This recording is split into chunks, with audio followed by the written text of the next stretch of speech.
Hi, my name is Darby Gwynn, and I'm the conference coordinator for Peachtree Publishing Company. You may know us for our stellar picture books or our previous YA novels by Melissa Keel, J.J. Johnson, and S.L. Rotman. But I'm here to present our exciting additions to our YA list. We've got some good stuff to go through, so let's get started. Rosie loves Jack. Jack loves Rosie. So when they're separated, Rose will do anything to find the boy who makes the sun shine in her head. Even run away from home. Even though people might think a girl like Rosie, who has Down syndrome, could never survive on her own, she gets across London, stays in a youth hostel, navigates failed plans, and escapes very modern bad guys. Rosie shows us all what courage and love look like.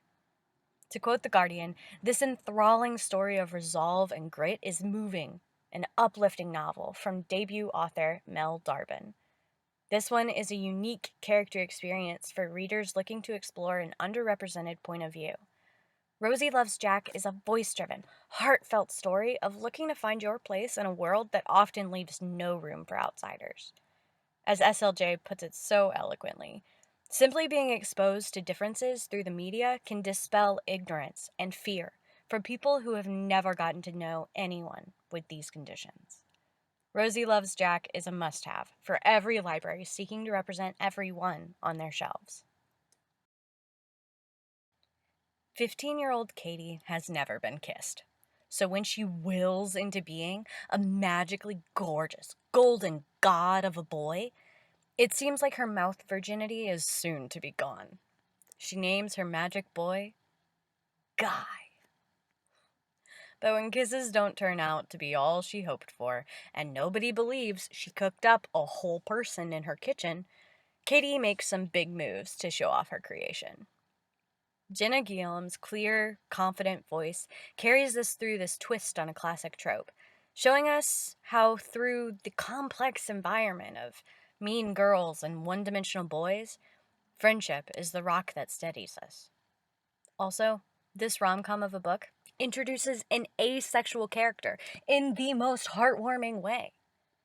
Jenna Guillaume was the editor-at-large for BuzzFeed Australia, where she wrote about very important things, like pop culture, identity, feminism, social media, and Chris Hemsworth's biceps. She spent more than half a decade in the features department of Girlfriend magazine, editing and writing about everything from bullying and body image to bad kisses and boy bands. She was also a contributor to Girlfriend Life Hacks, an essential guide to navigating a girl's completely awkward but totally awesome teen years. Her latest book is a feminist treat for those fans of the 1985 pop cult film Weird Science. If you recognize Jenna Guillaume's name, it might have been from this beauty of a book. All Maisie Martin wants is to have one of those teenage summers where she gets to have the time of her life. But this one isn't exactly shaping up to that. Dad is AWOL from their family vacation, her best friend starts smooching the boy she's always loved, and her skinny big sister brings home her girlfriend, who is plus-sized, just like Maisie. And while all of that is messing with her head, Maisie figures that she has a few things to prove. So, she signs up for a local beauty pageant that her sister famously won, and while the summer isn't what she'd hoped for, it may turn out to be exactly what she needed. Told from Maisie's point of view through the journal her English teacher assigned for the summer, this book is a brilliant outline for recognizing one's own insecurities and working through them, as well as learning to love and celebrate yourself. She's snarky and fun, and we get to watch her grow in the coolest way. Jenna Guillaume's voice is unstoppable, and I'm speaking from experience here. You won't want to put it down. Originally published in spring 2020, What I Like About Me is now available on hardcover and ebook. Paperback is coming April 2021. Do you have that hilarious teenager? You know the one. The one that spent hours dissecting the perfect joke and making people laugh comes as easy to her as breathing. Well, That's a lot like Hayla Swinton. She learned a lot from her single mother, a night shift nurse with the best stories, and her 4-year-old brother, Noah, who, while he may need help getting dressed, may very well be a comedy genius in the making. When the absolute hottest boy in school asks Hayla for help writing jokes to win a stand up competition in London, she's absolutely pumped. But something keeps her from telling her best friends. And when mom brings home a walking, talking beard named Reuben who doesn't even wear socks, could things get worse? Everyone keeps telling her she's not ready to be a comedian, that she should be more girly, that she could lose weight if she wanted to, and that she and Leo would never work out. But sometimes you need to figure things out for yourself, the good and the bad. Hayla's journey through self doubt, sabotage, and ultimately self confidence is this sort of feel good, take charge story we can cheer for. While she deals with some intense bullying, her ferocity and the love of her family is never in doubt. This is Rebecca Elliott's YA debut, and her follow up novel, Pretty Rude for a Girl, is on its way to pub in fall 2021. Grief is one of the harder emotions to begin processing, especially for a young person.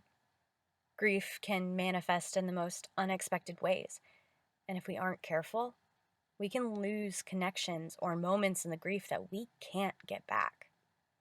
That's exactly why stories like Sing Like No One's Listening can become such a powerful tool. Nettie lost her mom, and when she did, she also lost her voice. She stands to lose a lot more when auditions for the prestigious performing arts school, Dukes, roll around and she can't bring herself to sing on stage. It doesn't help that her mom was a legend at Dukes and that everything she knows about singing is wrapped up in memories of her. By some miracle, even though she flubbed the audition, Nettie gets into the prestigious performing arts school and begins navigating dance classes and crushes and new friends, all while looking for her voice. Even with her awesome voice coach, finding her voice is slow going, and it takes one of those enough is enough moments for it all to come belting out. Nettie's journey shows us that grief isn't forever. She shows us that those things that we think are lost may not be after all. And for the artistic souls out there, Sing Like No One's Listening, Vanessa Jones's debut novel, is a warm reminder that the theater is an amazing place to heal. Thank you so much for watching. If you'd like to request a physical arc of Sing Like No One's Listening or Pretty Funny for a Girl, I'd love to get you a copy. My email is here, gwyn@peachtree-online.com. Just be sure to tell me that YALSA sent ya. And if you're interested in our other titles, check them out on NetGalley. Thanks!